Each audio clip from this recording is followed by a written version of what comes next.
Okay, magtungo na tayo sa criminal procedure. So, general matters. Number 1, criminal jurisdiction, concept, and requisites for exercise. So, kailangan mo raw tanungin yung jurisdiction over the subject matter, jurisdiction over the person of the accused, and jurisdiction over the territory. So, jurisdiction over the subject matter.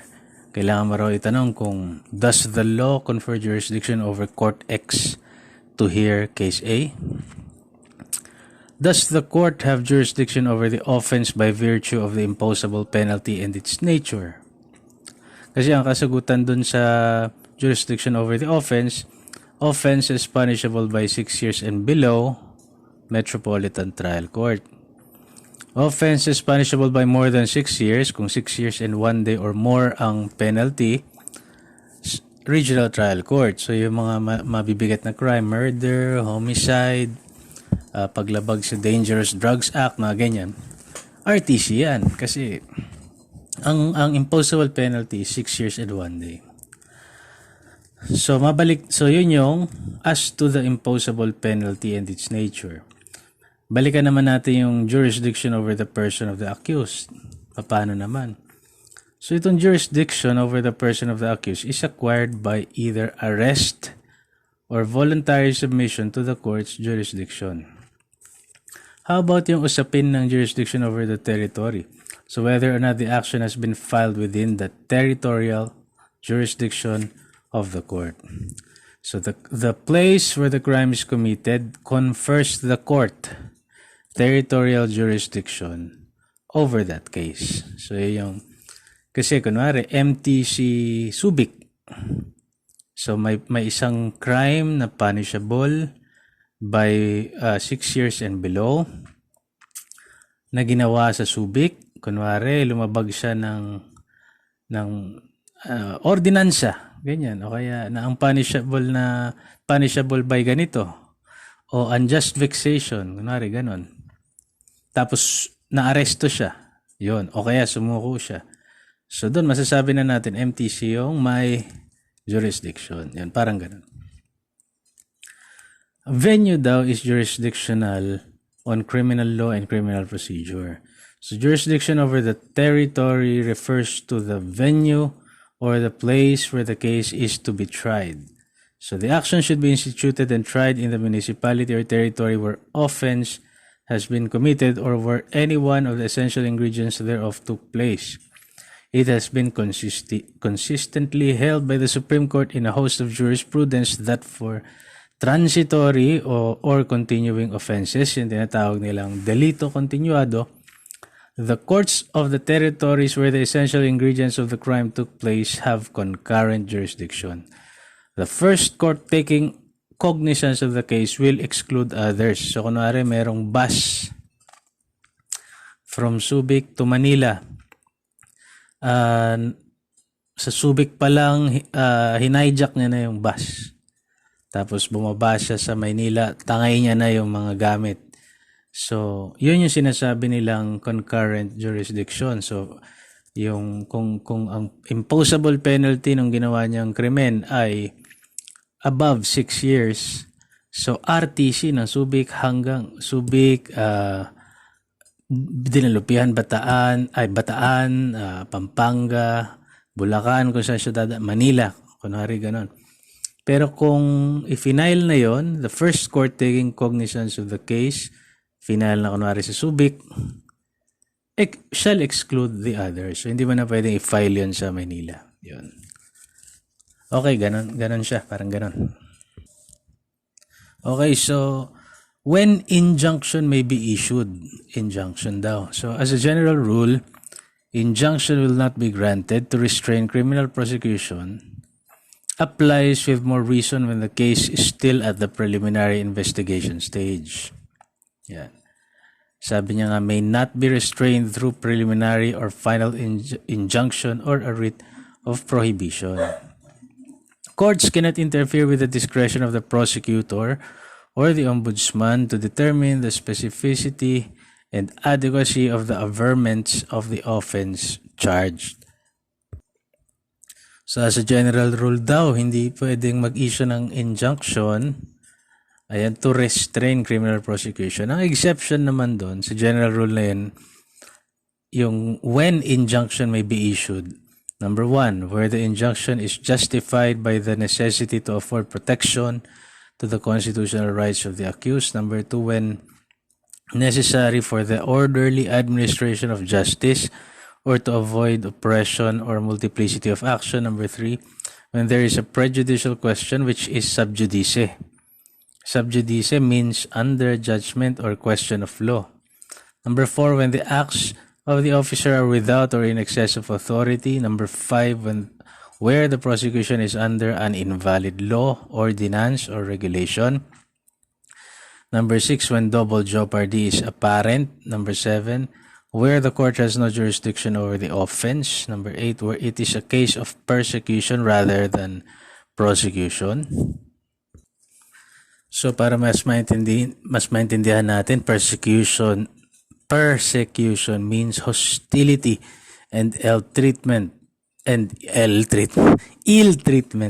especially because of race or political or religious beliefs. So persistent annoyance or harassment, yan ang persecution. So okay, tapos number 9, where the charges are manifestly false and motivated by lust of vengeance. Number 10, where there is clearly no prima facie case against the accused and motion to quash on that ground had been denied. And number 11, preliminary injunction has been issued by the Supreme Court to prevent the threatened unlawful arrest of petitioners. Siyempre, Supreme Court na ang nag-issue ng injunction. So, wala kang palag dun. Tungo naman tayo sa letter B, prosecution of offenses under Rule 110 of the Rules of Court. So, criminal actions shall be instituted as follows. Letter A, for offenses where a preliminary investigation is required pursuant to Section 1 of Rule 112 by filing the complaint with the proper officer for the purpose of conducting the requisite preliminary investigation.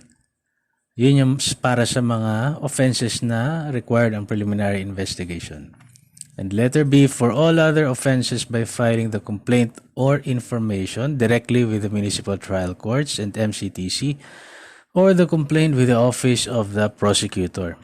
In Manila and other chartered cities, the complaint shall be filed with the office of the prosecutor unless otherwise provided in their charters.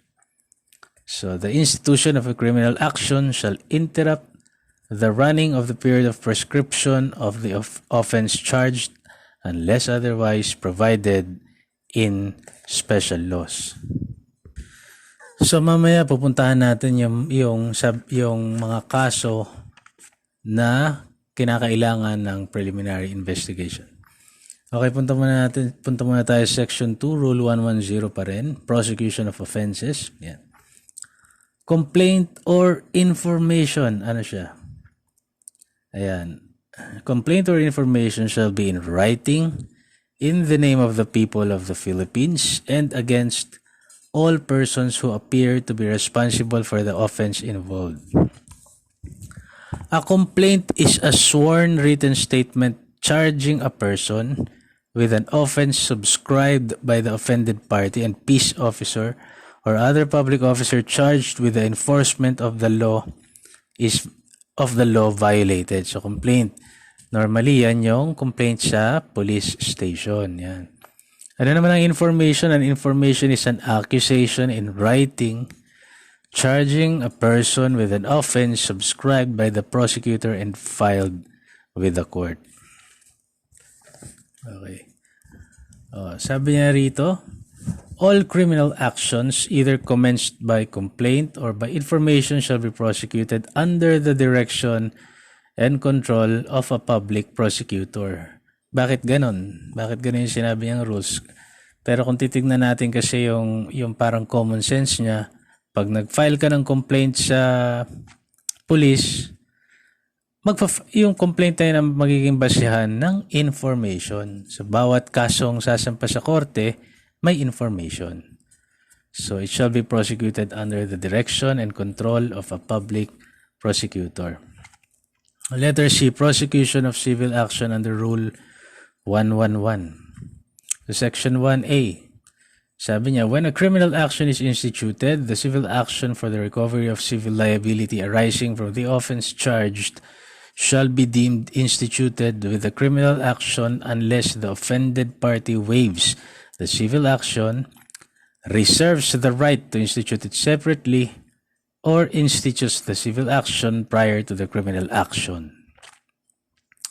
Yung pagre-reserve niya nung karapatan niyang mag-file ng separate civil action, sabi niya, ginagawa raw yun prior to criminal action and when the offended party seeks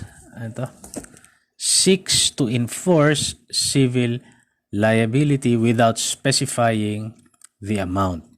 The filing fees therefore shall constitute a first claim or first lien on the judgment awarding such damage. So yung mga civil liability, pwedeng kasama pala dito yung mga moral, nominal, temperate, and exemplary damages.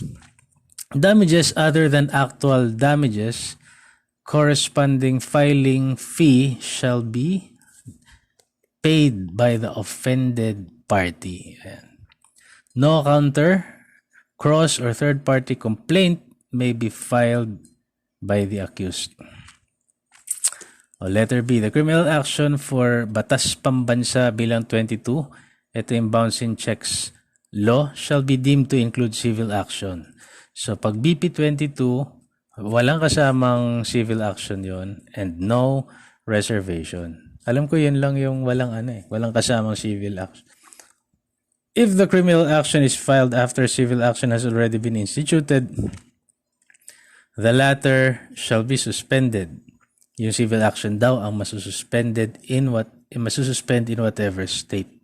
The suspension shall last until final judgment is rendered in the criminal action. Section 4, death of the accused. The death of the accused after arraignment and during the pendency of the criminal action. Tandaan natin yun. After arraignment, na-arraign na siya. And during the pendency of the criminal action shall extinguish the civil liability arising from delict or arising dun sa krimen na nagawa niya, dun sa felony. Independent civil action instituted under Section 3 of this rule may be continued against the estate of the accused. Heirs may be substituted for the deceased without requiring executor or administrator. Judgment absolving the defendant in a civil action is not a bar to a criminal action against the defendant. Prosecution may file a petition for suspension of the criminal action based upon the pendency of a prejudicial question in a civil action. So, pwede raw ipasuspend, mag-file ng motion for suspension si prosecutor during the pendency based upon the pendency of a prejudicial question in a civil action. So, for example, a civil action for annulment of the second marriage is, with respect to the criminal charge for bigamy, a prejudicial question as to require its adjudication before criminal prosecution, before the prosecution of the criminal action may proceed. Ayan. Ayan yung halimbawa niya. Letter D, preliminary investigation. I-compare natin executive versus judicial determination of probable cause. So under the jurisprudence, People versus Castillo and Mejia, yan, the Supreme Court held, sabi nila, the executive determination of probable cause is one made during preliminary investigation. It is a function that properly pertains to a public prosecutor who is given a broad discretion to determine whether probable cause exists and to charge those whom he believes to have committed the crime as defined by law and thus should be held for trial. So, the executive determination concerns itself with whether there is enough evidence to support an information being filed. Ang judicial determination naman is one made by the judge to ascertain whether a warrant of arrest should be issued against the accused. The judge must satisfy himself that based on the evidence submitted, there is a necessity for placing the accused in custody in order not to frustrate the ends of justice. Rule 112, Preliminary Investigation. Ito. Preliminary investigation is an inquiry or proceeding to determine whether there is sufficient ground to engender a well-founded belief that a crime has been committed and the respondent is probably guilty thereof and should be held for trial. So, except as provided in Section 7 of this rule, ayan, a preliminary investigation is required to be conducted before the filing of a complaint or information for an offense where the penalty prescribed by law is at least 4 years and 2 months and 1 day without regard to fine. So, yun ang basihan kung bakit kailangan mag-preliminary investigation. Basta ang penalty ng krimen ay 4 years, 2 months and 1 day, yun, kailangan i-PI siya. Ano ba yung Section 7 palang sinasabi kanina? Except daw when accused lawfully arrested without warrant. So, sa pagkakaalam ko, when accused is lawfully arrested without warrant, ayan, basahin na natin. If a person is arrested for an offense which requires a preliminary investigation, the complaint or information may be filed by a prosecutor without need of such investigation. Ayon. In the absence of an inquest prosecutor, it may be filed with the proper court on the basis of the affidavit of the offended party or arresting officer. Or, saan na yun? Sabi niya, person arrested may ask for a preliminary investigation but he must sign a waiver of the provision of Article 125 of the Revised Penal Code. Okay. So, pwede pa rin naman pala siya mag-ask ng preliminary investigation kung yung akusado, inaresto siya ng walang warrant dahil kunwari siya ay inaresto siya ng walang warrant legally, tapos ang akusasyon sa kanya, ang penalty is at least 4 years, 2 months and 1 day. Yun, pwede nang idiretso ng prosecutor na hindi na mag-PI, i-file na sa proper court yung kaso niya. Or sabi nga, person arrested may ask for preliminary investigation but he must sign a waiver of the provision of Article 125 of the RPC, of the Revised Penal Code. Notwithstanding the waiver, he may apply for bail and the investigation must be terminated within 15 days from its inception. So, pwede siya mag-apply ng bail whether or not meron siyang waiver. Yun. Tapos yung preliminary investigation shall be terminated within 15 days from its inception. After the filing of the complaint or information in court, yan, without a preliminary investigation, the accused within 5 days from the time he learns of its filing ask for a preliminary investigation na i-file na sa korte. Pero yung akusado within 5 days from the time he learns of its filing, nag-ask siya ng preliminary investigation with the same right to adduce evidence in his defense as provided in this rule. Yan. Okay, yun pala, ganun pala, madami, no? Maraming provision, maraming sinasabi. Section 2, officers authorized to conduct preliminary investigation. Number 1, provincial or city prosecutor and their assistants. Number 2, judges of MTC and MCTC. Yan. Number 3, national and regional state prosecutors. And number 4, other officers as may be authorized by law. Sulitin natin. Preliminary investigation is an inquiry or proceeding to determine probable cause para kasuhan, para filean ng kaso sa korte ang isang akusado. Ang mga paglabag sa batas na kinakailangang, ang mga akusadong kailangan dumaan sa preliminary investigation ay yung mga inaakusahan sila ng krimen na ang penalty is at least 4 years, 2 months, and 1 day without regard to fine yun. Yan. So kapag ang akusado naman is lawfully arrested without a warrant, pwede nang idiretso ng piskal sa korte yun, or pwede pa rin mag-ask ng preliminary investigation ng isang akusado. At pwede siyang mag-apply ng bail at yung preliminary investigation must be terminated within 15 days from its inception. Tapos, yun. Punta na tayo sa Section 3, yung procedure in preliminary investigation. Section 3, Rule 112. Yan. So, letter A, the complaint shall state the address of the respondent, affidavits, and complainant, and his witnesses supporting documents. They shall be in such number of copies as there are respondents plus 2 copies for the official file. Affidavits shall be subscribed and sworn and must be certified.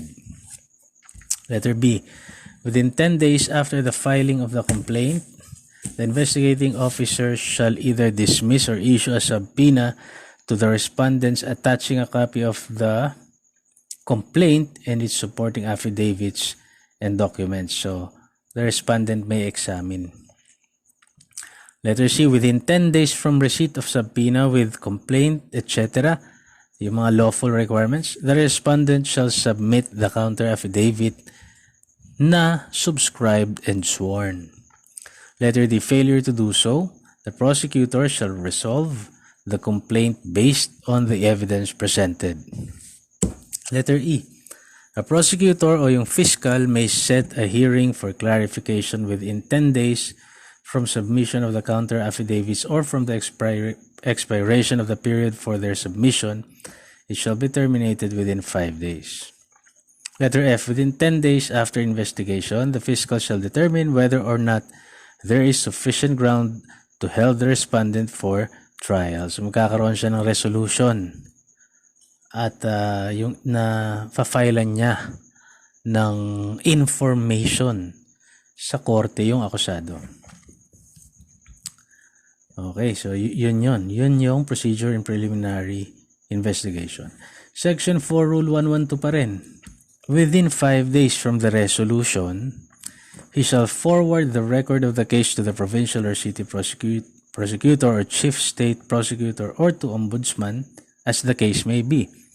They shall act on the resolution within 10 days from the receipt and shall immediately inform the parties of such action. Section 5, resolution of the investigating judge and its review. So within 10 days after the preliminary investigation, the investigating judge shall transmit the resolution to the prosecutor or ombudsman as the case may be. The resolution shall state the findings of facts and law supporting his action together with the record of the case which shall include letter A, warrant of arrest. Ayan na. Nag-judicial determination of probable cause na si judge. Warrant of arrest. Letter B, affidavits, counter and supporting evidence of parties. Letter C, undertaking or bail of the accused and release order. D, transcript of the proceedings. Letter E, the order of cancellation of bail bond if the resolution is for dismissal. Yun. Kasi sa tingin, dapat i-dismiss. Ganon yung mangyayari.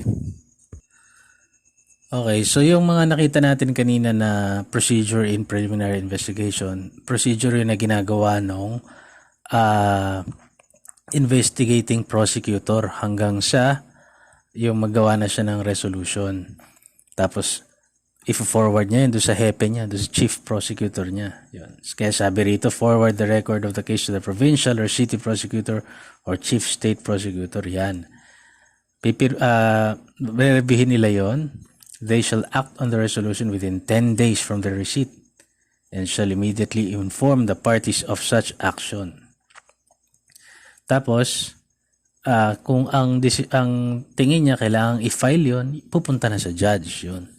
So si judge, sinabi nga within 10 days, the judge shall transmit the resolution to the prosecutor. Dadali niya doon. Tapos nakalagay na ron na, iwawarrant ka na, may probable cause, warrant. Yan. So binalik ni judge sa prosecutor para iwarrant ka na. Nandun na rin mga affidavits, counter and supporting evidence of parties. Kung magbe-bail ka, yan. transcripts of proceeding, and the order of cancellation of bail bond kung sakaling dinismiss yung resolution at hindi ka na pa-filean ng kaso, didismiss na yung bail bond mo. So, ganun pala yun, no? Okay. So, within 30 days from receipt of the records, the provincial or city prosecutor or the ombudsman, as the case may be, or his deputy, shall review the resolution of the investigating judge on the existence of probable cause. Ruling shall state the facts and the law and shall be furnished to the parties. They shall order the release of an accused who is detained if no probable cause is found against him. Ayun. Kung wala namang, hindi naman kinakitaan ng probable cause, ayun, pakakawalan na siya. Pero kung nakitaan nga, ayun na, iwawarrant na. Yung ganyan. So, Section 6, when warrant of arrest may issue. So, letter A, by the RTC. So, within 10 days from the filing of the complaint or information, either sabi nga, the judge may dismiss the case in the absence of probable cause or mag-issue na siya ng warrant. Yun. So, kung merong probable cause, the judge may issue warrant of arrest. Tapos, pag na-aresto ka, mag-i-issue yung judge ng commitment order. Yan. Ilalagay ka na doon sa, anong tawag dito? sa pangangalaga ng BJMP. Yan. In case of doubt of existence of probable cause, the judge may order the prosecutor to present additional evidence within 5 days from notice and issue. Within 5 days from notice. The issue may be resolved within 30 days from the filing of the complaint or information. Yun ay pag RTC raw. Letter B. Punta tayo sa letter B. By MTC naman. So when the fiscal or the prosecutor conducts preliminary investigations, i-follow daw ito. Yan. Yung nabanggit natin. Pero when the MTC judge ang nag-conduct ng preliminary investigation, kasi di ba may mga kasong direkta ang magde-determine, ang mag-PPI, magpe-preliminary investigation ay yung MTC judge. So, ang ifa-follow dahil Section 3 of this rule. Yun. So, katulad pa rin ng, ganun pa rin dun sa procedure nung pag-investigating prosecutor ang gumawa ng PI. When warrant of arrest is not necessary. Kailan ba hindi necessary ang warrant of arrest? Kapag naman nasa custody na si accused. O kaya naman kapag in flagrante delicto, yan. Section 7 of this rule ang i-follow mo. Preliminary investigation shall not form part of the records of the case. However, the court upon its own initiative may order the production of the record or any part thereof or when introduced as an evidence in the case by the requesting party. So, ang gulo, no? Maganda, no? Pag nahuli ka ng police, usually, complaint, daling ka sa piskal, imbestigahan ka, procedure in PI, yan. Depende yan doon sa mga binasa natin kanina kung ang akusasyon sa'yo kailangan ng PI o hindi. Pag kailangan ng PI, yung nabanggit natin. Tapos i-forward yun ng investigating prosecutor sa kanyang hepe. Si hepe, pag tingin niya kailangan may probable cause, dadalhin sa judge.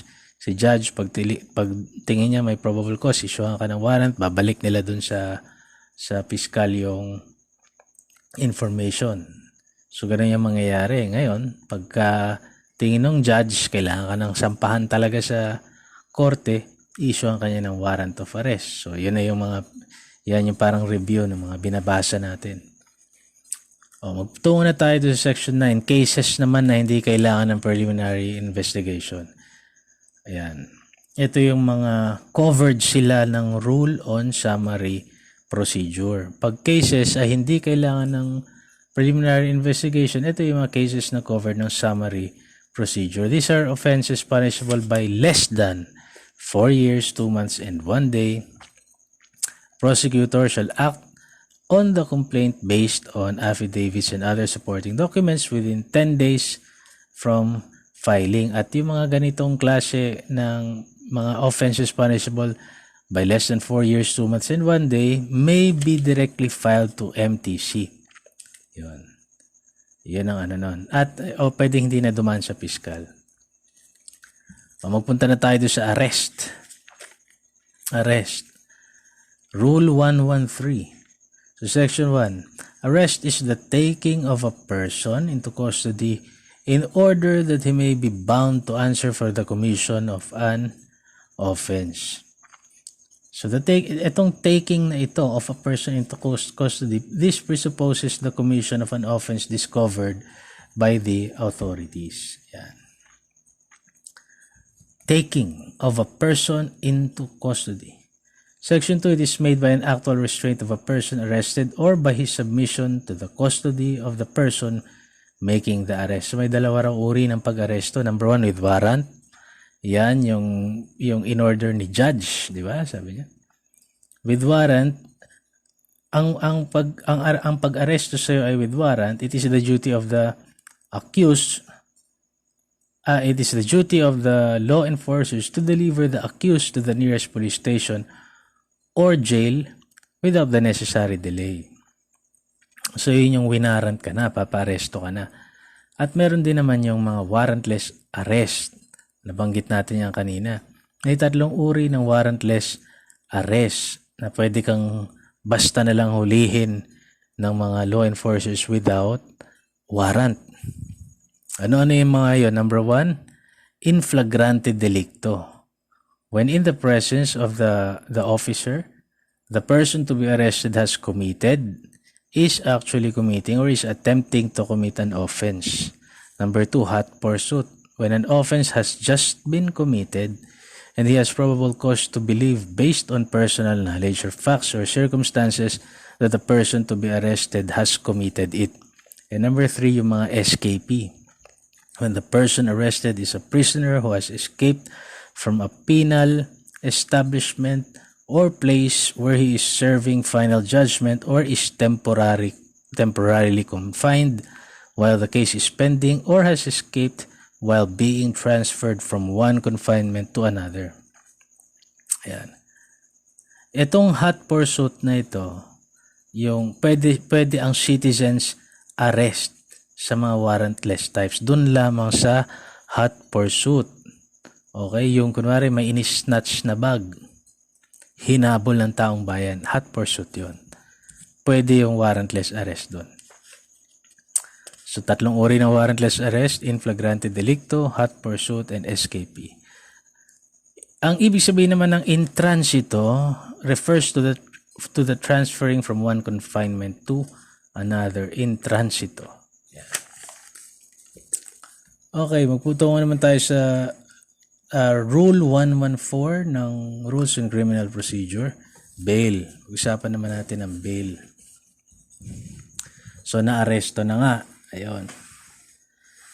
Pwede siya magpiyansa. So, bail as a matter of right o karapatan niya makapagpiyansa, all persons pwede except those charged with offenses punishable by reclusion perpetua when evidence of guilt is strong, shall before conviction be bailable by sufficient sureties or be released on recognizance as may be provided by law. The right to bail shall not be impaired even when the privilege of the writ of habeas corpus is suspended. Excessive bail shall not be required. Yan. Bail is the security given for the release of a person in custody of the law furnished by him or a bondsman to guarantee his appearance before any court as required under the conditions hereinafter specified. So, merong iba't ibang uri daw ng bail, iba't ibang uri ng paraan para makapagpiyansa ka. So, letter A, corporate bond, one issued by a corporation licensed to provide bail, subscribed jointly by the accused and an officer duly authorized by its board of directors.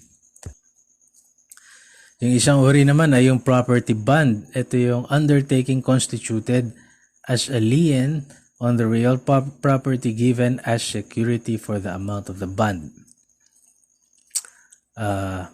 Letter C, yung recognizance. Yan. An obligation of record entered into usually, kadalasan daw by responsible members of the community before some court or magistrate duly authorized to take it with the condition to do some particular act, the most Usual act being to assure the appearance of the accused for trial. So yung mga abogado, pwede siguro sila mag-recognizance kung magagarantiya nila yung appearance ng akusado. Letter D, cash deposit. So the money deposited by the accused or any person acting on his behalf with the nearest collector of internal revenue or provincial city or municipal treasurer.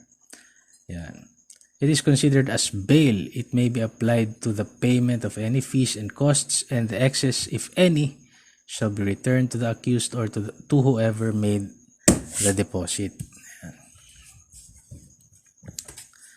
If bail can be granted in deportation cases, we see no justification why it should not be allowed in extradition cases where the innocence or guilt of the person detained is not an issue. Ayan. Mga karagdagang information na lang to. Bail is a matter of right before final conviction, but the rule is not absolute. No? Ang exception dito ay kapag capital offense nga, yung nabanggit natin kanina.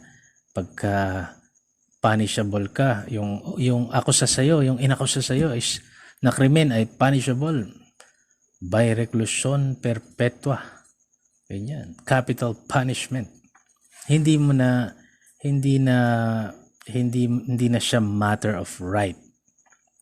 Ang exception doon, kahit na capital offense yung kaso mo at malakas ang ebidensya laban sa'yo, pero kung yung health mo naman ay failing, ayun, pwede ka pa ring mapiyansahan. Bail as a matter of discretion. So upon conviction by the regional trial court of an offense not punishable by death, reclusion perpetua, or life imprisonment, admission to bail is discretionary. So, pagka na-convict ka na, hindi naman capital punishment, may discretion yung ating hukuman, yung RTC, na pagbigyan ka pa rin na makapag-bail. The application for bail may be filed and acted upon the trial court despite the filing of a notice of appeal, provided it has not transmitted the original record to the appellate court. So, kailangan hindi pa naipadala ng trial court yung record niya dun sa appellate court, dun sa higher court kung saan ka nag-appeal. However, if the decision of this trial court convicting the accused changed the nature of the offense from non-bailable to bailable, the application for bail can only be filed with and resolved by the appellate court. Okay, if penalty imposed by the trial court is imprisonment exceeding 6 years, the accused shall be denied of bail. Ayun yung katuloy niya doon, no? Yun yung sinabi niya. So, ulitin nga natin kasi medyo magulo to no? Bail as a matter of discretion kapag na-convict na siya ng RTC. Kapag naman hindi naman capital offense yung kanyang kasalanan pero na-convict na siya. Pero pwede pa rin siyang mag-file ng bail. Pero discretionary na ngayon. No? As long as hindi pa na-transmit yung original record to the appellate court. Yan. Pero if the decision of the trial court convicting the accused changed, okay? If the decision of the trial court convicting the accused changed the nature of the offense from non-bailable to bailable, nagdesisyon si trial court na na non-bailable pala yung kaso niya, yung application for bail can only be filed na lang and resolved with the appellate court. Okay? Hindi ka na dun sa RTC. If penalty imposed by a trial court is imprisonment exceeding 6 years, naku, mabigat-bigat, na-convict ka na, tapos na-convict ka, the accused shall be denied bail daw. Or, his bail shall be cancelled upon showing by the prosecution with the notice to the accused of the following. Yan. Ika-cancel yung bail niya pag pinakita ng prosecutor na he is a recidivist, quasi-recidivist, or habitual delinquent, or has committed the crime aggravated by the circumstance of reiteration. Letter B, isa siyang escapee. Dati na siyang tumakas. Previously escaped from real confinement, evaded sentence, or violated the conditions of his bail without valid justification. Letter C. Committed the offense while under probation, parole, or under conditional pardon. Letter D. The circumstance of his case indicate the probability of flight. And letter E, that there is undue risk that he may commit another crime during the pendency of the appeal. Okay, so yan ang bail. Bail. Okay, magtungo na tayo. So, pwede ka as a matter of right before conviction, as a matter of discretion na kapag na-convict ka. Okay, yun ang sinasabi niya. Pero, pag ang penalty mo ay ang punishment, 6 years and pataas, more than 6 years, you shall be denied bail. Yun ang utos yun ang utos ng batas sa ating mga judges. Ano ba muna yung recidivist? Sabi rito, recidivist is defined as one who at the time of his trial for one crime shall have been previously convicted by final judgment of another crime embraced in the same title of the revised penal code. If the person has previously served sentence for a crime that is not embraced in the same title of the revised penal code, it is a crime aggravated by the circumstance of reiteration. Ayan. So kapag pangalawang beses ka nang na-convict, same title, recidivist yun. Pag naman na-convict ka sa sa mga krimen na sa iba-ibang title ng revised penal code, yun naman ay reiteration o yung reiteration, nalimutan ko. Reiteration. Ang habitual delinquent naman is a person who, within a period of 10 years from the date of his release or last conviction of the crimes of serious or less serious physical injuries, robbery, theft, estafa, or falsification, is found guilty of any said crimes a third time or oftener. So, nakatatlo ka ng beses na hatulan ng mga krimen na serious or less serious physical injuries, nananakit ka, robbery, theft, estafa, or falsification. Tatlong beses ka na o higit pa na nahatulan, ang tawag sa iyo ay habitual delinquent.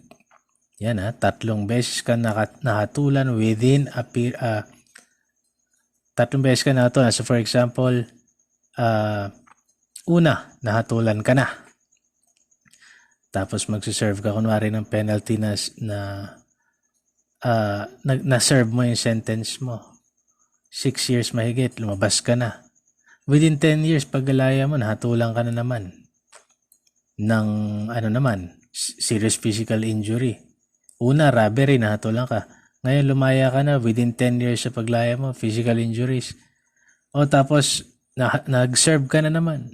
Pagkalaya mo na naman, within 10 years ng pagkalaya mo, nagnakaw ka naman, o kaya nag-falsify ka. Tawag sa'yo, habitual delinquent. Quasi-recidivist naman is any person who shall commit a felony after having been convicted by final judgment for another crime before beginning the service of such sentence or while serving the same. Yan. Okay, so yung quasi-recidivist at saka yung habitual delinquent, hindi yan na-offset ng mitigating circumstances kasi paulit-ulit kang gumagawa eh. Habitual delinquent, paulit-ulit ka. Quasi-recidivist naman, kunwari, tinatransfer ka sa hindi mo pa na-serve yung sentensya mo, niadala ka sa kulungan, nanakit ka ng gwardiya, o gumawa ka na naman ng kalokohan. Kailangan ng mas mataas na parusa sa iyo. So usually, maximum penalty yung ipaparusa doon sa ginawa mong yung kalokohan. Within the time na biruin mo, quasi-recidivist, no? After having been convicted, kako-convict mo pa lang, tinatransfer ka ng location, gumawa ka ng krimen. Nako, sus Mariosep.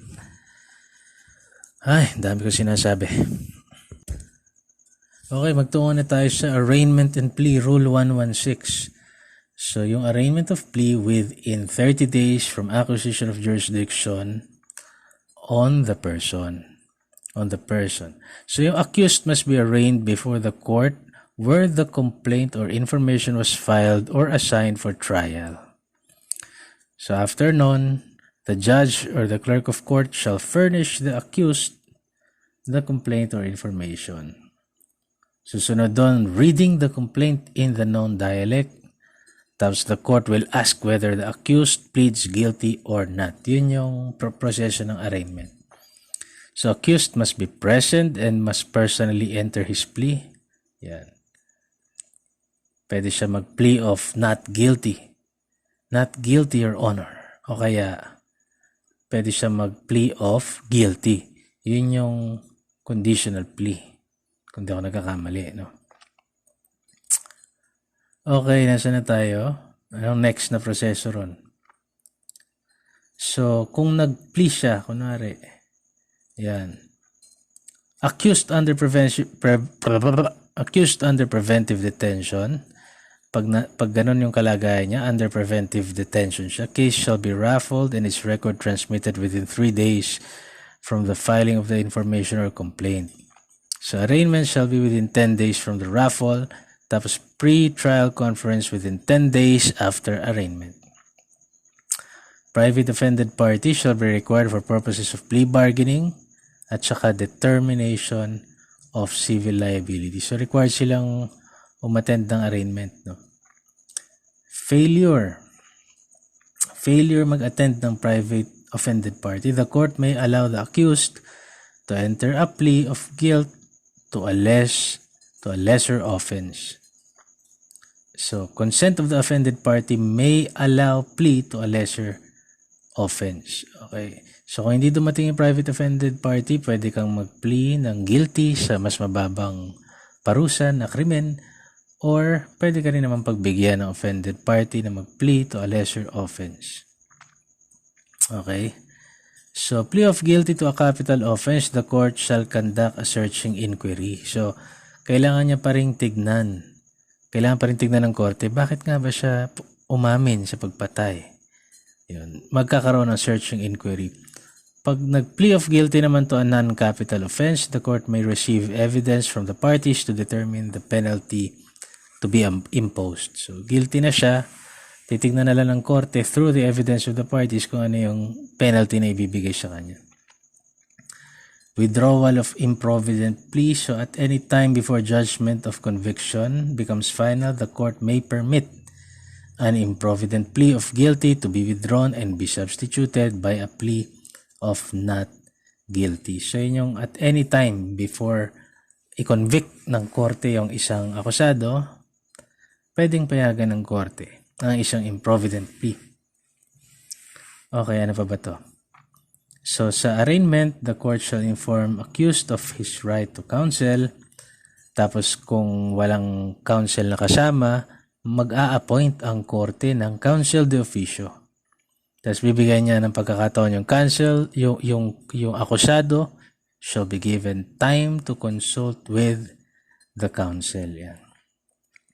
The accused may before arraignment move for a bill of particulars. So, bago raw ma-arraign yung accused, pwede siyang mag-move for a bill of particulars para mapag-aralan niya. Ano ba kasi yung inaakusan niyo sa akin? Ano bang yun?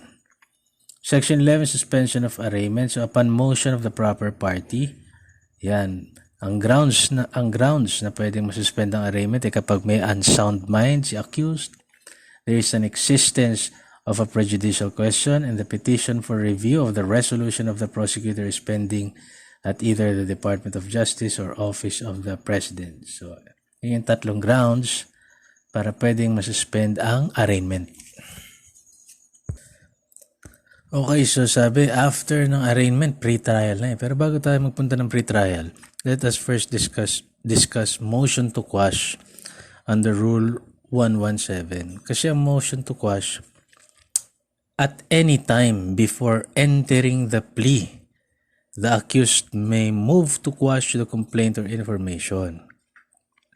So it must be in writing, it must be signed by the accused or his counsel, and it must specify its actual and its factual and legal grounds.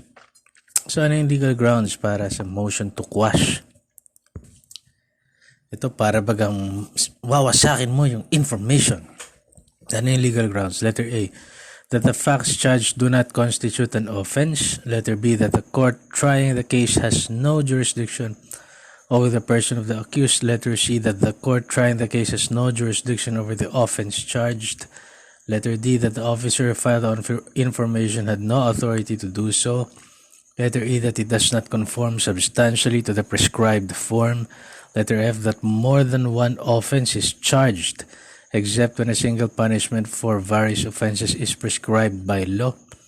Kasi di ba, one charge, one information. Letter G, the criminal action or liability has been extinguished. Letter H, that it contains averments which, if true, would constitute a legal excuse or justification. And letter I, that the accused has been previously convicted or acquitted of the offense charged, or the case against him was dismissed or otherwise terminated without his express consent. As a general rule, the court may not dismiss the case on any other grounds not mentioned in the motion to quash. So, ito lang yung mga pwede mong i-dismiss yung criminal case against the accused.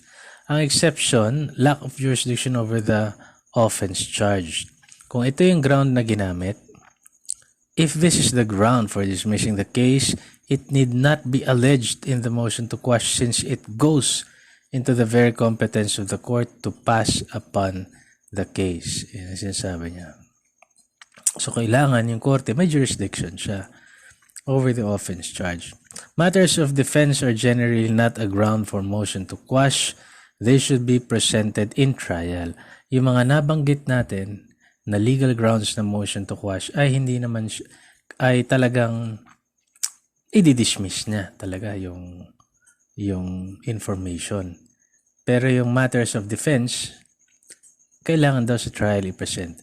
If extraction of criminal liability, if extinction of criminal liability, prescription, and former jeopardy are the grounds, additional facts are allowed para mapatunayan mo na wala ka ng criminal liability, nag-prescribe na, or double jeopardy na pag kinasuhan nyo pa ako. Yun.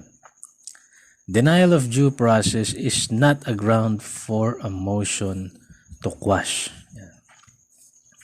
Magtungo na tayo sa pre-trial. Rule 118, after the arraignment, pre-trial na. So all agreements or admissions made or entered during the pre-trial conference shall be reduced to writing and signed by the accused and counsel, otherwise they cannot be used against the accused. So pre-trial is mandatory in criminal cases. Kasi ang kinukonsidera ng pre-trial ay letter A, plea bargaining, letter B, stipulation of facts, letter C, marking for identification of evidence of the parties, letter D, waiver of objections to admissibility of evidence, letter E, modification of the order of trial if the accused admits the charge but interposes a lawful defense, and letter F, such matters as will promote a fair and expeditious trial of the criminal and civil aspects of the case. Pag na-settle na yung mga nabanggit na yon, maglalabas ang korte ng pre-trial order. So after ang lahat, the court will issue pre-trial order reciting the actions taken, facts stipulated, and evidence marked. This limits the trial and controls the course of the trial. Ito naman tayo sa trial mismo. Letter J, Rule 119, Trial, Section 1. Time to prepare for trial. After a plea of not guilty is entered, the accused shall have at least 15 days to prepare for trial. The trial shall commence within 30 days from receipt of the pre-trial order. Section 2. Continuous trial until terminated. Trial once commenced shall continue from day to day as practicable until terminated. It may be postponed for a reasonable period of time for good cause. The court shall, after consultation with the prosecutor and defense counsel, set the case for continuous trial on a weekly or other short-term trial calendar at the earliest possible time so as to ensure speedy trial. In no case shall the entire trial period exceed 180 days from the first day of trial, except as otherwise authorized by the Supreme Court. So, itong nabanggit ko na to is not applicable to special laws or circulars of the Supreme Court that provides for a shorter period of trial. Section 3. The following periods of delay shall be excluded in computing the time within which trial must commence. So, ang sabi, 180 days, matatapos na. Pero ito daw, hindi ito isasama doon sa 180 days. So, letter A, any delay resulting from other proceedings concurring the accused, including but not limited to the following. Number 1, delay resulting from an examination of the physical and mental condition of the accused. Mga legal naman kasi ito eh. So, hindi sila isasama doon sa 180 days. Number 2, delay resulting from proceedings with respect to other criminal charges against the accused. Number 3, delay resulting from extraordinary remedies against interlocutory orders. Number 4, delay resulting from pretrial proceedings provided that the delay does not exceed 30 days. Number 5, delay resulting from orders of inhibition or proceedings relating to change of venue of the case or transfer from other courts. Number 6, delay resulting from a finding of the existence of a prejudicial question. And number 7, delay reasonably attributed to any period not to exceed 30 days during which any proceeding concerning the accused is actually under advisement. So yun, mga any delay resulting from other proceedings na may kinalaman doon sa accused. Letter B, any period of delay resulting from the absence or unavailability of an essential witness.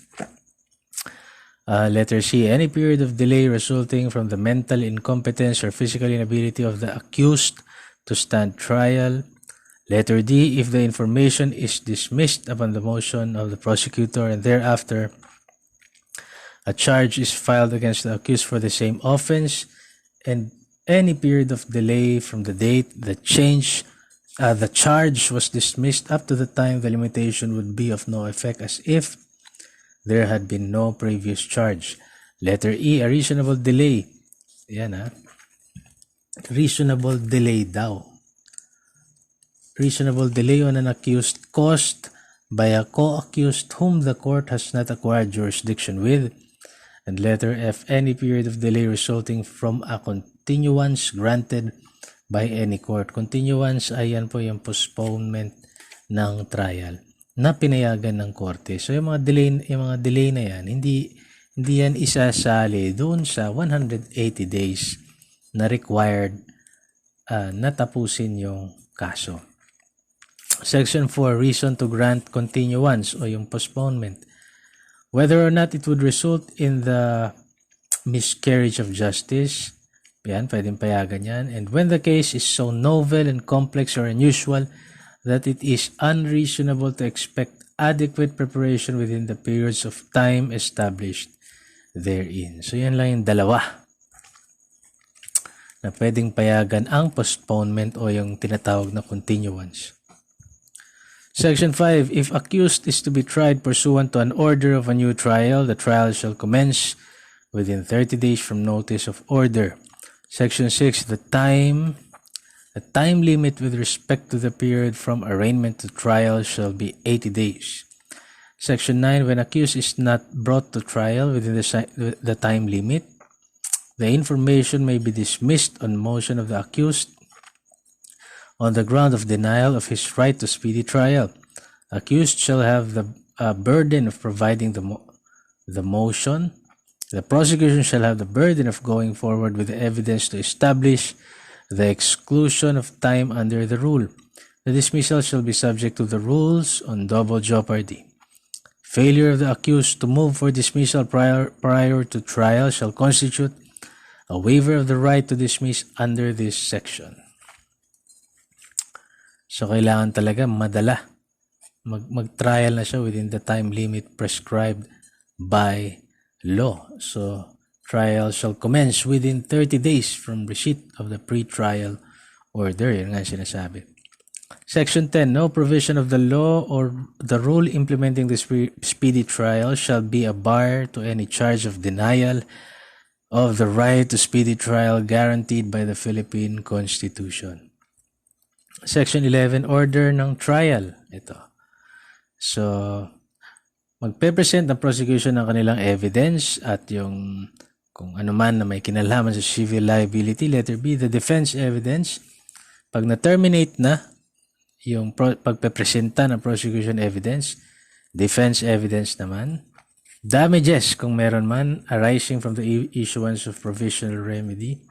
Susunod na mangyayari, the prosecution and defense may in that order present rebuttal and sub-rebuttal evidence unless the court in furtherance of justice allows them to present additional evidence bearing upon the main issue. Ang susunod na mangyayari, upon admission of evidence of the case, upon admission of evidence, the case shall be deemed submitted for decision unless the court directs an oral argument or to submit written memoranda. Letter A, when the accused admits the act or omission, kung sakali lang, when the accused admits the act or omission charged in the complaint but interposes a lawful defense, the order of trial may be modified. So, mag-iiba. Oy, totoo nga yung inaakusa sa'yo, pero ano naman pala?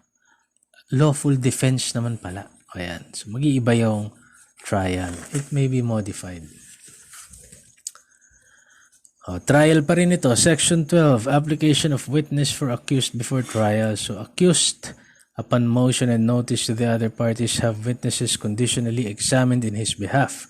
The motion shall state, letter A, name and residence of witness. Letter B, substance of testimony. And letter C, sickness that will disallow him from attending trial or if he resides more than 100 kilometers from the place of trial. Yan, syempre nag-a-apply ng witness yung para sa akusado. Section 13, examination of defense witness. An order shall be made by the court. Maglalabas siya ng order. Directing the time and place, copy of the order to be served at the prosecutor at least 3 days before the scheduled examination.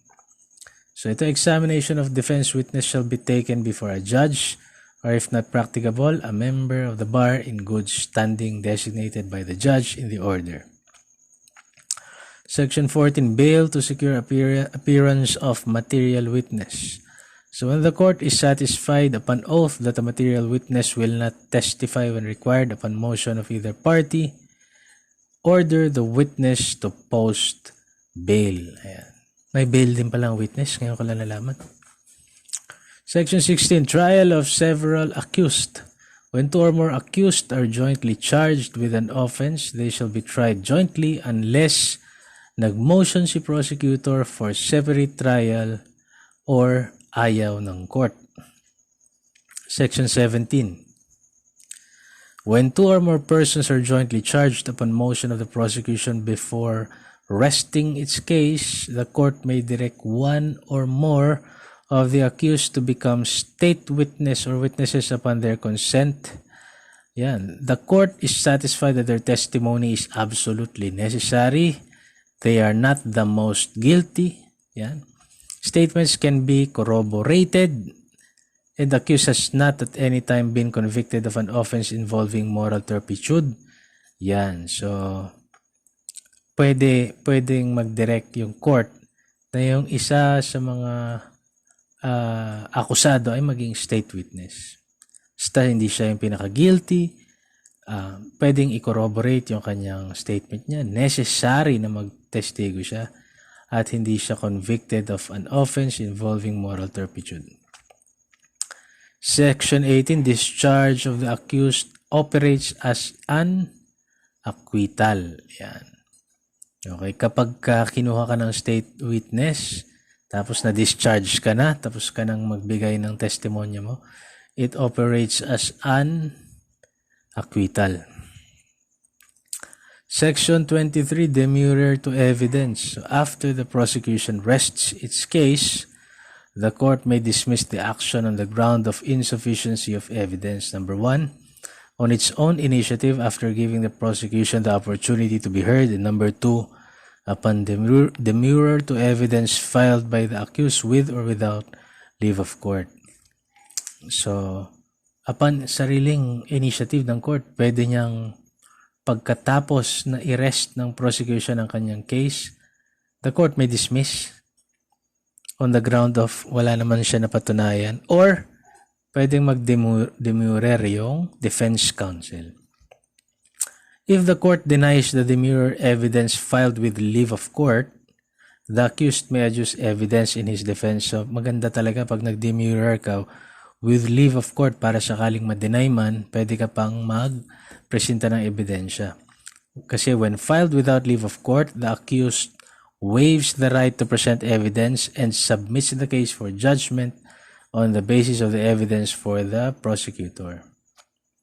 Demurrer to evidence shall specifically state its grounds and shall be filed within a non-extendable period of 5 days after the prosecution rests its case.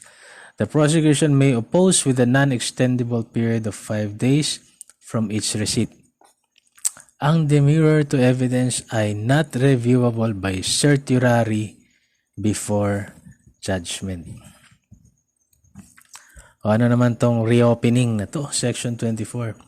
At any time before finality of the judgment of conviction, the judge may motu proprio or upon motion with hearing in either case, reopen the proceedings to avoid the miscarriage of justice. The proceedings should be terminated within 30 days from the order granting it. Okay, so kunwari, wala nang reopening na naganap. Judgment na. Ano ba yung judgment? Under Rule 120. Under the revised rules of criminal procedure, judgment is the adjudication by the court that the accused is guilty or not guilty of the offense charged and the imposition on him of the proper penalty and civil liability, if any. It must be written in the official language personally and directly prepared by the judge and signed by him, and shall contain clearly and distinctly a statement of the facts and the law upon which it is based. When 2 or more offenses are charged in a single complaint or information but the accused fails to object, the court may convict him of as many offenses as are charged and proved, and impose on him the penalty for each offense, setting out separately the findings of fact and law on each offense. So, mahalaga talaga na mag-object yung defense counsel kapag napakaraming offense yung nilagay sa isang information. Kasi failure to object, pwede magdesisyon yung korte ron. At pag napatunayan lahat yun, pwede kang i-convict. Section 7, Rule 120, modification of judgment. So, a judgment of conviction may, upon motion of the accused, be modified or set aside before it becomes final or before appeal is perfected. Except where the death penalty is imposed, a judgment becomes final after the lapse of the period for perfecting an appeal, or when the sentence has been partially or totally satisfied or served, or when the accused has waived in writing his right to appeal or has applied for probation. At teka, nagkamali ako doon. Ulitin natin. Modification of judgment. A judgment of conviction may, upon motion of the accused, be modified or set aside before it becomes final or before appeal is perfected.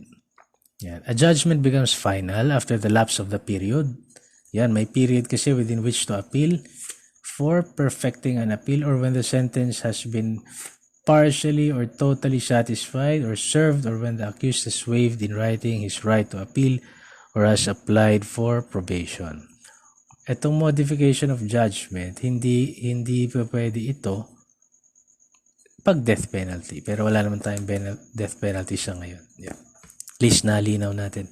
Tuloy-tuloy kasi yung sulat. Minsan nakakahilong basahin. Okay. So, in my judgment na, magpunta naman tayo sa motion for new trial or reconsideration under Rule 121. So, pwede kang mag-motion for new trial or reconsideration at any time before a judgment of conviction becomes final. The court may, on motion of the accused or at its own instance but with the consent of the accused, grant a new trial or reconsideration. So, meron siyang ground kasi iba siya sa appeal eh.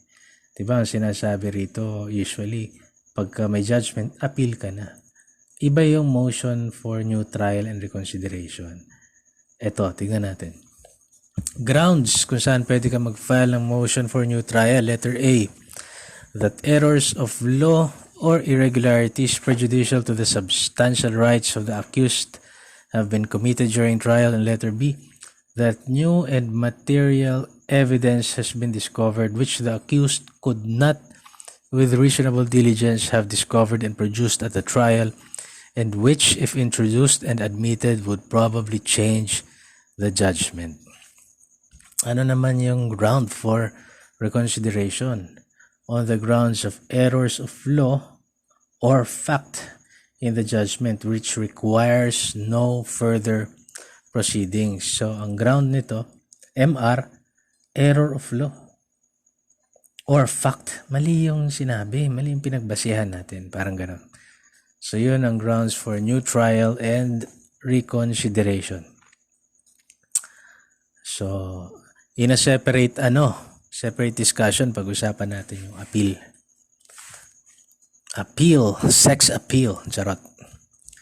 Okay, magtungo naman tayo sa search and seizure rule 126. Mga karagdagang kaalaman to. However, if the criminal action, sana ba ako? Yan. If the criminal action has already been filed, the application shall only be made in the court where the criminal action is pending. Ayun yung sinasabi sa search and seizure. Pero parang nonsense yun. Basahin nga natin simula section 1. Sabi sa section 1, a search warrant is an order in writing issued in the name of the people of the Philippines, signed by a judge and directed to a peace officer commanding him to search for personal property described therein and bring it before the court. Section 2, application shall be, letter A, on any court within whose territorial jurisdiction a crime has committed, and letter B, for compelling reasons stated in the application, any court within the judicial region where the crime was committed, if the place of the commission of the crime is known, or any court within the judicial region where the warrant shall be enforced. Pero daw, yun na nga, if the criminal action has already been filed, the application shall only be made in the court where the criminal action is pending. Ayun, nagkaroon na siya ng sense matapos nating basahin yung application. Section 3, personal property to be seized. Search warrant may be issued for the search and seizure of subject of the offense. Ayan, kailangan, kunwari, murder weapon, charot, o kaya drugs. Ayan. Letter B, stolen or embezzled and other proceeds or fruits of the offense. And letter C, used or intended to be used as means of committing an offense. Yun yung mga pwede lamang na maging subject ng search warrant. Yung subject ng krimen, mga nanakaw na embezzle or proceeds ng krimen, saka yung ibang mga gamit na pwedeng gamitin sa krimen. Section 4, a search warrant shall not issue except upon probable cause in connection with one specific offense after personal determination by the judge, after examination under oath or affirmation of the complaint, and the witness produced, particularly describing the place to be searched and the items to be seized. So, hindi ka pwedeng mag-issue ng search warrant unless may probable cause, personal determination na investigahan talaga ni judge, may witness na nagpresenta, dinidescribe niya particularly, yun ang sinasabi, kailangan with particularity yung description ng place at ng items to be seized. So, at dahil doon, pagka nag-issue ng search warrants, meron silang right to break door or window. Yan. Pero no search on any premises shall be made except in the presence of the lawful occupant or any family, or in the absence thereof. Kailangan may dalawang witnesses of sufficient age and discretion residing in the same locality. A search warrant is valid for 10 days from its date. Ayan. Napakahalaga yung search warrant na yan. Okay. So, nag-judgment na tayo. Ba't ang dami pa nating binabasa? Pero malapit na rin. Madagdag kaalaman lang to na may kinalaman sa criminal procedure. So, magtungo tayo sa Rule 127 of Criminal Procedure, Provisional Remedies in Criminal Cases. So, Section 1, the provisional remedies in civil actions, insofar as they are applicable, may be availed of in connection with the civil action deemed instituted with a criminal action. Ayan, provisional remedies. Yung attachment, yan, provisional remedy yan eh. So, the offended party may attach the property of the accused as security for the satisfaction of any judgment that may be recovered from the accused in the following cases. Letter A, when the accused is about to abscond from the Philippines. Letter B, when the criminal action is based on a claim for money or property embezzled or fraudulently misapplied or converted to the use of the accused, who is a public officer of a corporation, attorney, factor, broker, agent, or clerk in the course of his employment, as such or by any other person in a fiduciary capacity or for a willful violation of duty. Letter C, when the accused has conceded, removed, or disposed of his property or is about to do so. And letter D, when the accused resides outside the Philippines. So, provisional remedy of attachment. Pwedeng i-attach ng offended party yung ari-arian ng isang akusado. Okay. Letter, O. Ayun, pag-usapan natin sandali lang yung revised guidelines on continuous trial. Binaba ito ng Supreme Court, AM number 15-06-10. Supreme Court. Kasi ito yung procedure ng mas mabilis na trial. Although na pag-usapan na natin mga procedure kanina, yun pa rin yun. Pero ito yung mga period, pinaikli. So habang binabasa natin itong revised guidelines on continuous trial, siyempre applicable pa rin yung buong criminal procedure. Okay, ito yung procedure niya. Number 1, trial shall be held from Monday to Thursday. The courts shall call the cases at exactly 8:30 a.m. and 2 o'clock p.m. So magtatawag na sila, magsisimula na ng 8:30 a.m. and 2 o'clock p.m. Hearing on motions, arraignment, and pre-trial and promulgation of decisions shall be held in the morning of Fridays. All courts shall ensure the posting of their court calendars outside their courtrooms at least one day before scheduled hearings. Okay. Motions. Motion for inhibition based on Rule 137 shall be resolved immediately within 2 calendar days from date of filing. Bilis, no? So, ano yung mga pinagbabawal na motion? Ulitin natin, ang pagdinig sa mga motion, arraignment sa mga pre-trial at promulgation of decisions, sabi, shall be held morning ng Biyernes, tuwing Biyernes lamang. Kasi nga, Monday to Thursday, puro trial yan. So, motions. Ano yung mga pinagbabawal na motion? Number 1, motion for judicial determination of probable cause. Number 2, motion for preliminary investigation filed beyond the 5-day reglementary period in inquest proceedings or when preliminary investigation is required or allowed in inquest proceedings and the accused failed to participate despite due notice. Number 3, motion for investigation of the prosecutor recommending the filing of the information once the information has been filed before the court if the motion is filed without prior leave of court. Ayan, kapag ka hindi ka nag-file ng leave of court, prohibited yung motion mo for reinvestigation. Number 4, motion to quash information when the ground is not one of those stated in Rules 117. Ay, nabasa natin kanina yan. Kailangan yung ground, isa lang doon. Kasama doon sa sinabi ng Rule 117. Number 5, motion for bill of particulars that does not conform with Section 9, Rule 116. Number 6, motion to suspend the arraignment based on grounds not stated with Section 11, Rule 116. Di ba ano ba yung mga grounds? Yung natatandaan ko na grounds ay yung ang tawag dito? Prejudicial question ba yun? Di ba? Yung mga ganon. Kasi kailangan mabilisan eh. Ang purpose nito ay tinatanggal yung delay. Tinatanggal nila yung delay para hindi matagalan masyado yung mga yung kaso, kasi ang daming kung ano-anong inaano eh. So ano ba yung suspension ng arraignment? Pwede lamang yung unsound mind, prejudicial question, tsaka petition for review of the resolution of the prosecutor is pending pa sa DOJ or sa Office of the President. Yun lang. Doon ka lang pwedeng mag-suspend ng arraignment.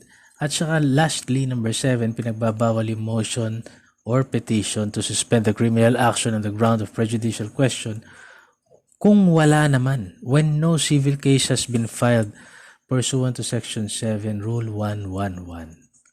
Paano nga naman magpe-prejudicial question kung wala namang civil action na pending? Diba? So, yun ang mga pinagbabawal na motion. Ano naman yung mga meritorious motions? Ito. Number 1, motion to withdraw information or to downgrade the charge in the original information or to exclude an accused as a result of reinvestigation, reconsideration, and review. Number 2, motion to quash warrant of arrest. Pwede yan. Number 3, motion to suspend arraignment on the ground of unsound mind by the accused. Yan, kasama talaga yan. Number 4, motion to suspend proceedings on the ground of prejudicial question where a civil case was filed prior to the criminal case. Yan. Number 5, motion to quash information on the grounds that the facts charged do not constitute an offense, lack of jurisdiction, extinction of criminal liability, or double jeopardy. Ayan yung Section 7, Rule 111. Ay, hindi. Tama ba? Rule 117 yun. Number 6, motion to discharge accused as state witness. Yan. Kakabasa lang natin yung mga yan. Number 7, motion to quash search warrant under Section 4, Rule 126, or motion to suppress evidence. And number 8, motion to dismiss on the ground that a criminal case is a strategic lawsuit against public participation. Ito yung SLAP under Rule 6 of the Rules of Procedure for Environmental Cases. So, bawal yun. Ay, pwede yun. Pwedeng motion to dismiss dahil strategy lang to, pang pahapa lang to, pang harass lang to. Yan. So, yun yung mga meritorious reasons under the revised guidelines on continuous trial. O under pa rin ng continuous trial guidelines, ito yung pag-archive naman ng cases. Archiving of cases only if after the issuance of warrant of arrest, the accused remains at large for 6 months from the delivery of the warrant to the proper peace officer. And letter A, accused is suffering from unsound mind. Letter B, existence of a valid prejudicial question. Letter C, an interlocutory order or incident in the criminal case is pending resolution or decision for an indefinite period before a higher court which has issued a TRO or writ of preliminary injunction. And letter D, when the accused has jumped bail before arraignment and cannot be arrested by the bondsman. So, i-archive mo muna yung case kasi hindi naman makakapag-proceed yung case. Okay, basahin lang natin konti yung flow chart ng kaso. So, sa regular rules, under ng revised guidelines on continuous trial, arraignment, and pre-trial, after 30 days, presentation of the prosecution evidence, tapos magpipresenta si si accused, si defense na evidence. So, aabutin yung presentation nila na 6 months o 180 days after nun. Promulgation of decision na. So, 90 days from submission of case for decision. Special laws naman pag involved sa special laws or rules yung drug cases, environmental cases, intellectual property rights cases, at yung arraignment and pre-trial of cases referred to mediation. So, tingnan natin itong mga special cases na ito. Drug cases.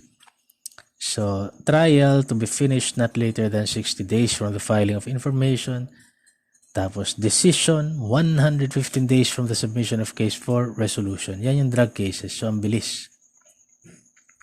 Bili mo, trial, 60 days lang. Nakapag-present na yung prosecution tsaka defense nun. Tapos, decision. Okay. Environmental cases naman, arraignment and pre-trial. Tapos, within, after 30 days, trial na. Yung trial shall be 3 months. Nagpresenta na yung prosecution tsaka defense. Tapos, obligado sila magpasa ng memorandum within 30 days from the termination of the trial o yung termination ng pagpipresenta ng defense evidence, and then 60 days from the last day to file memo. So 10 months yung buong environmental cases dapat dilalagpas ng 10 months.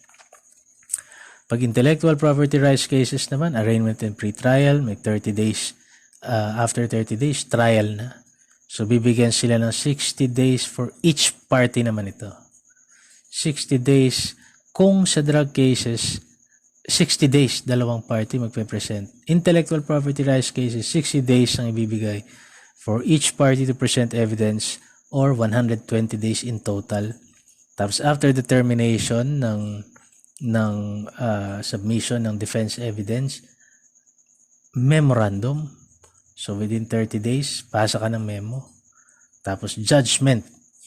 190 days from the submission of case for decision. Pagka arraignment and pre-trial naman of cases referred to mediation. So, arraignment and pre-trial. Tapos, after 30 days, mediation. Hindi sila nagkasundo, magta-trial na sila. So, 6 months para magpresenta sila ng ebidensya, 6 na buwan para mag-present si prosecution at si defense, and then after nung termination of the presentation of defense evidence, judgment shall be rendered. 90 days from submission of case for decision. Normally kasi may order yan na the case shall be submitted for decision. Yan. Tapos within that period, yun yung sinasabing period, doon ka magbibilang ng period 90 days bago para ilabas yung judgment. So, rule on summary procedure of criminal cases referred to mediation. Tapos na tayo dyan. Hindi pa. Summary procedure naman to. Rule on summary procedure of criminal cases referred to mediation. Ito yung may ikli lang. So, arraignment and preliminary conference. After 30 days, tama ba? Arraignment, preliminary conference. Within 30 days, mediation. Tapos trial. 60 days gaganapin yung trial. Tapos judgment na. 30 days from termination of hearing. So, mas mabilis. So, dahil nabanggit natin yung mediation, ano ba yung mga criminal cases? Kasi criminal procedure tayo. Ano ba yung mga criminal cases that shall be referred to mediation? Number 1, crimes where payment may prevent criminal prosecution or extinguish criminal liability. Ito yung violation of BP 22, yung bouncing checks, SSS law, tsaka violation of pag-ibig law. Number 2, crimes against property under Title 10 of the Revised Penal Code. Ito yung mga theft under Article 308 Revised Penal Code, cognizable by first-level courts. B. Estafa, Article 3151, except Article 3152 and 3. Letter C. Other forms of swindling under Revised Penal Code, Article 316. D. Swindling of a minor under Article 317. Letter E. Other deceits under Article 318. And F. malicious mischief under Article 327. Kasi kunwari, nanira ka ng bakod, gawin mo na lang para hindi ka na makasuhan. And number 3, crimes against honor naman. Under Title 13 RPC, pwedeng shall be referred to mediation. Ito yung libel by means of writing under Article 355. Threatening to publish for compensation under Article 356. Prohibited publication under Article 357. Grave slander or grave oral defamation under Article 358. Simple slander under Article 358 paragraph 2. Grave slander by deed. Simple slander by deed. Incriminating of innocent person and intriguing against honor. Yan, mga ano yan. Pwede sa mediation. They shall be referred to mediation. Number 4, libel under RA 10175. Ito yung Cybercrime Prevention Act of 2012 when the liability is civil in nature. Yan, pwede siyang i-refer sa mediation. Number 5, criminal negligence. Yan, where liability is civil in nature. Yan. And number 6, intellectual property cases where the liability is civil in nature. Yung mga criminal cases na yon shall be referred to mediation. Ayan, medyo nakuha ko na yung hininga ko at ito last part na kasi kailangan buong criminal procedure magkakasama eh. Ang hirap nilang paghiwa-hiwalayin. Okay, magpunta na tayo sa the rule on cybercrime warrants. Inilabas ito ng Supreme Court, AM number 17-11-03-SC. Letter A, the rule allows the authorized law officer to retain a copy of the disclosed data or subscriber's information, provided that the details are kept strictly confidential and the retained copy shall be labeled. Ito yung warrant to disclose computer data. WD-CD, warrant to disclose computer data. Wow, high-tech na tayo ha. Letter B, warrant to intercept computer data. Ito yung WICD. Allows law enforcers to listen, record, monitor, or surveil the content of the communications through electronic eavesdropping. So, kailangan nila ng warrant dito. Letter C, warrant to search, seize, and examine computer data. WSSECD allows law enforcers to search the particular place for items to be seized and or examined. And letter D, the warrant to examine computer data, WECD, authorizes law enforcers to search a computer device or computer seized during a lawful warrantless arrest or by any other lawful method. Okay. So, basahin natin, di pa tayo tapos. Venue of criminal actions. Itong cybercrime warrants pa rin tayo. So, the criminal actions for violation of Section 4 o yung cybercrime offenses and or Section 5 or other offenses. Chapter 2 of RA 10175. Yan. Shall be filed before the designated cybercrime court of the province or city where the offense or any of its elements is committed, or where any part of the computer system is used, or where any part of the computer system used is situated, or where any of the damage caused to a natural or juridical person took place, provided that the court where the criminal action is first filed shall acquire jurisdiction to the exclusion of the other courts. All other crimes defined and penalized by the revised penal code as amendment and other special laws committed by, through, and with the use of ICT o yung ano ba ICT? Computer. Yan. Shall be filed before the regular or other specialized regional trial courts as the case may be. So, it's either sa regional trial court na may sakop doon, ganyan. Basta RTC siya. So, an application for warrant under this rule concerning the violation of cybercrime offenses shall be filed by the law enforcement authorities before any of the designated cybercrime courts of the province or the city where the offense or any of its elements has been committed, is being committed or is about to be committed, or where any part of the computer system used is situated, or where any of the damage caused to a natural or juridical person took place. However, may however siya. However, the cybercrime courts in QC, Quezon City, the City of Manila, Makati City, Pasig City, Cebu City, Iloilo City, Davao City, and Cagayan de Oro City shall have special authority to act on applications and issue warrants which shall be enforceable nationwide. Enforceable siya nationwide and outside the Philippines. On the other hand, an application for a warrant under this rule for violation of Section 6, itong all crimes defined and penalized by the revised penal code and other special laws, pag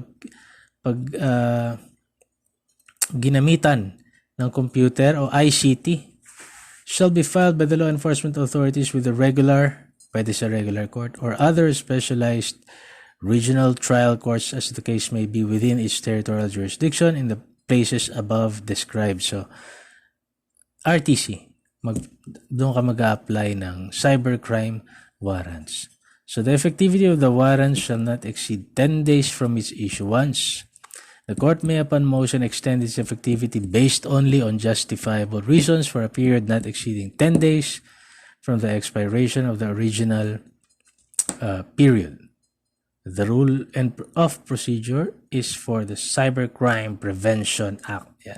Yan yung batas na sinusupplement nitong rule na to. Before issuing a warrant, the judge must personally examine in the form of searching questions and answers in writing and under oath the applicant and the witnesses he may produce on facts personally known to them and attach to the record their sworn statements together with the judicial affidavits submitted. Yan. Failure to timely file the returns for any of the issued warrants under this rule or to duly turn over to the court's custody any of the items disclosed, intercepted, searched, etc. shall